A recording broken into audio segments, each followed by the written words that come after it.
You guys know what time it is whenever you see this ginger face in this shop with this car behind me. It is time to work on the 240. So, if you've been paying attention, the last video I told you our goal is 3 videos, right?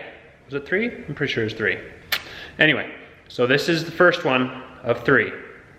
We're gonna do some more buttoning up, finish up the wiring today. Jesse is on his way up. He's not here yet, so we'll kind of pick his brain a little bit and see what we're gonna do after the wiring.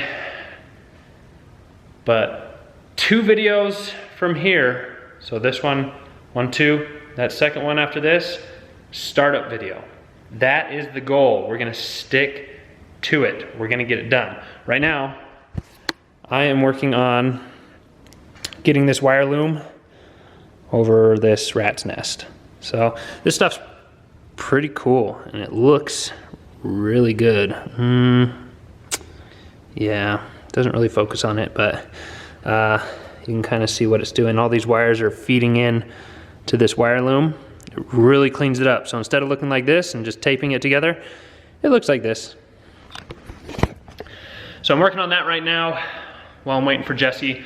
This is gonna go to the back portion of the car, so it's gonna plug into all the tail lights, the running lights, the fuel pump, reverse, blinkers, etc.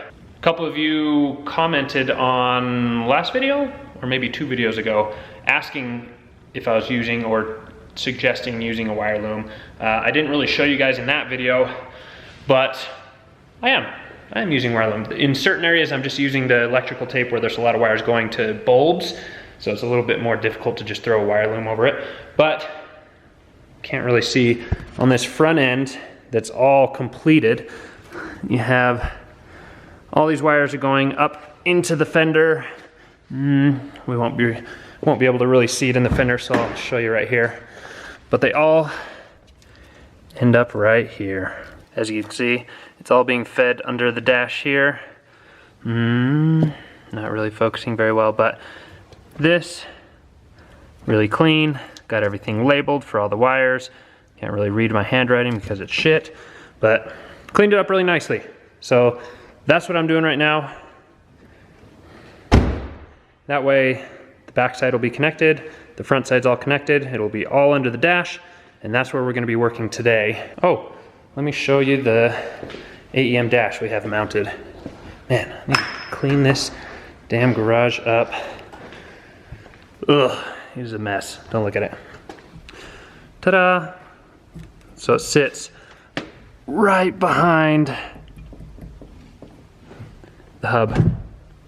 So perfect. Steering wheel goes on. You can see the whole screen right through the steering wheel. Back here, nice and clean. And we'll have all this covered up with the cluster trim. But somebody also suggested putting a We Ride sticker, We Ride decal back here, since we're not really gonna be using it. What a brilliant idea. So, we'll decorate it a little bit. All right, when Jesse gets here, we will go through what we're doing after the wiring. I'll see you guys then. As you can see, that is a Jesse. He made it. We were talking all about you before you got here. Let me show you what we're doing though. Mounting all that lovely stuff. All the relays, fuse block. What's the one in the back? Oh, what's that, the splitter? Yes, you have splitter, main wire in here, and it can go out without fused, and then it comes out this way for fuse.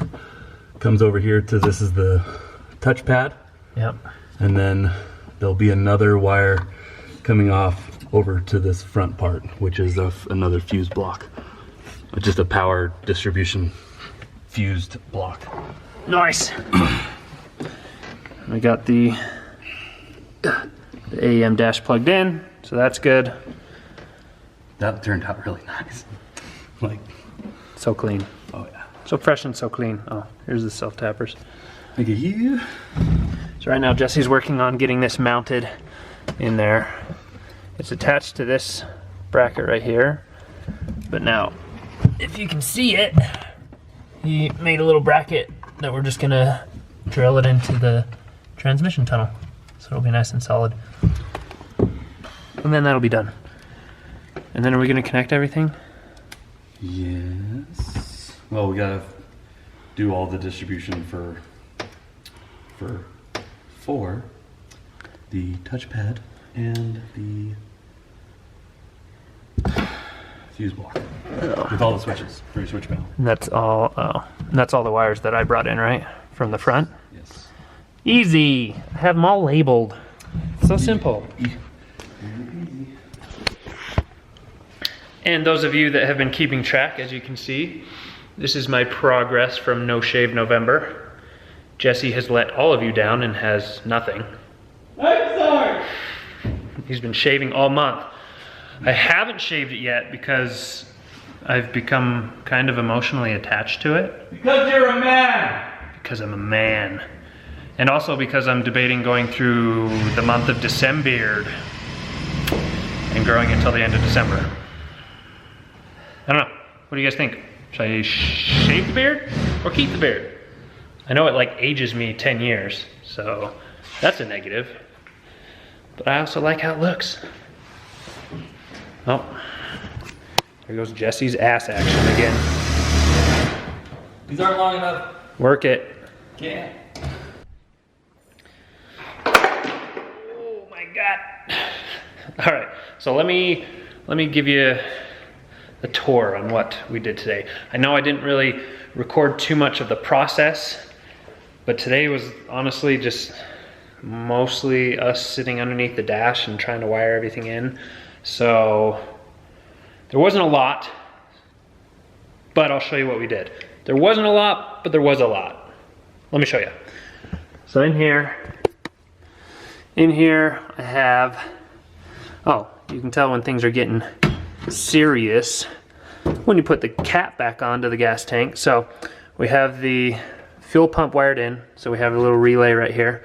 Got the relay. This just needs to go to the power, but we have it grounded. We have this going to the switch, which is up front. Which is up front to turn the, well, actually it's just connected to the AEM. So the AEM will send the signal to turn on the fuel pump.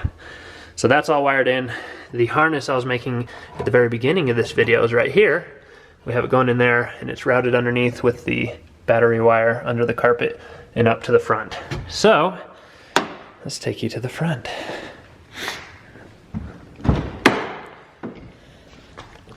We have the front harness, the rear harness.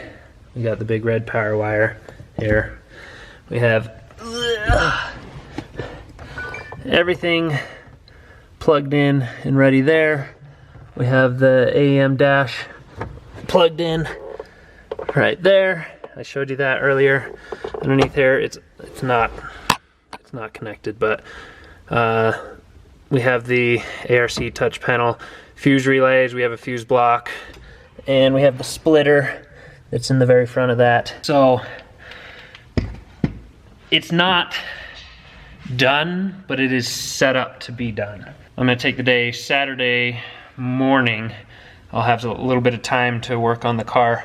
I'm going to wire it all in, so get the power in there. I'm gonna get everything wired up. The switches, I'm gonna start wiring all the switches, so all the wiring from the headlights, the taillights, everything, we're gonna get those put into the relays. Oh, back here, I have a little breaker, so I gotta wire the breaker in right after, or right at the battery. I have a keyed switch. I don't know where the keyed switch is. See if I can find the switch to show you. Kind of a cool thing that I have no idea where it is. So right here. So I have this keyed switch. So the power's gonna go in here on one side and come out the other side.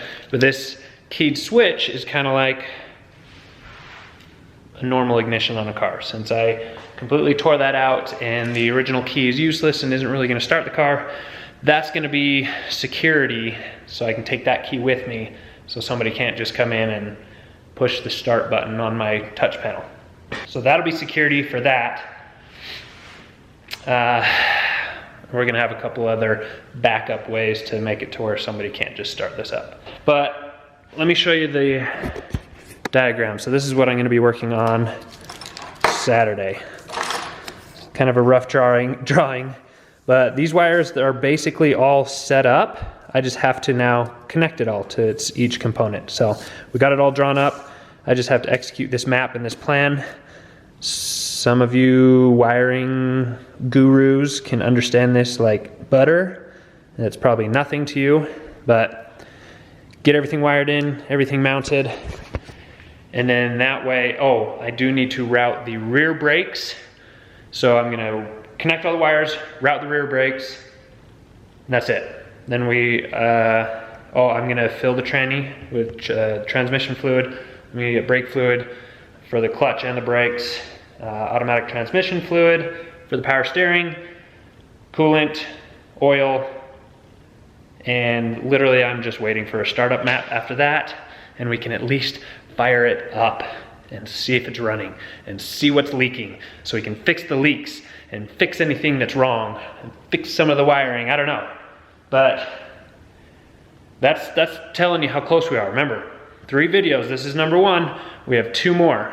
So this next video is going to be probably just filling up all the fluids, get everything ready, upload the map.